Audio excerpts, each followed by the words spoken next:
Hey YouTube, Justin and Cherish here. Just installed my pool cover on my, it's a 20 by 40 pool with the stairs. And as you see there, I couldn't get my handrail out of there. That's a real tough job. If you got the bolts in there, I might as well go ahead and take the bolts out and just slide them pipes in there because they're in there far enough where they ain't gonna fall. But mine actually got rusted in there or something happened. I don't know. They're seized in there, and we try to take a jack and lift it up. They wouldn't come out. So that's pretty much what we have to do, is just make it crumple right there, or wrinkle right there. But what we do in the pool, what you want to do is you want to measure your sides first. Mine was like 21 inches, I think, somewhere like that.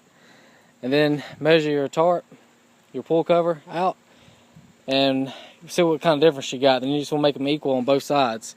And then you got your straps like this, and what happens is you just got to drill your holes.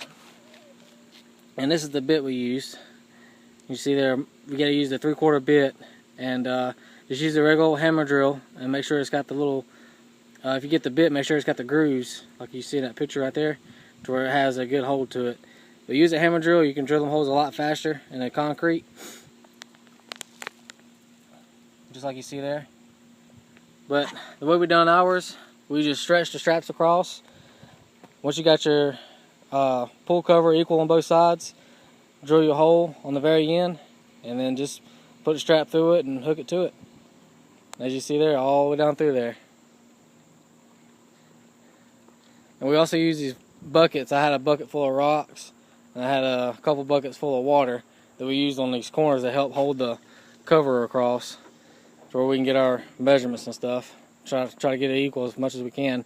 Had to take the diving board off, and they didn't use the stainless steel bolts like they should have, anchors and all. So all that stuff just pretty much broke apart. So we'll have to probably just take a grinder and grind them down flush, and then take my diving board.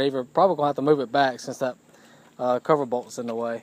So I'm gonna have to move it back about 1 inch, and then re-drill me some holes, put some stainless steel anchors in there. But that's it, as you see there. That green stuff you see there, that's the best thing, and probably the cheapest thing that we could think of to use along the edges, down through the edges right here. Will actually rub into the pool cover. So we used just the outdoor carpet.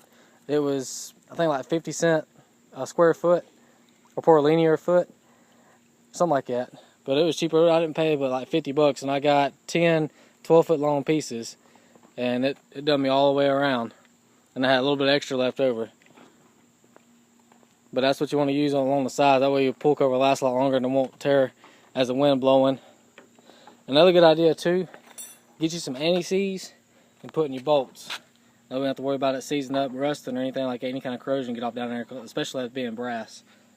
I know brass won't corrode or anything, but still you get stuff off down in there and it'll strip or screw up real easier than regular steel will. But that's it. If you guys got any questions, just let me know.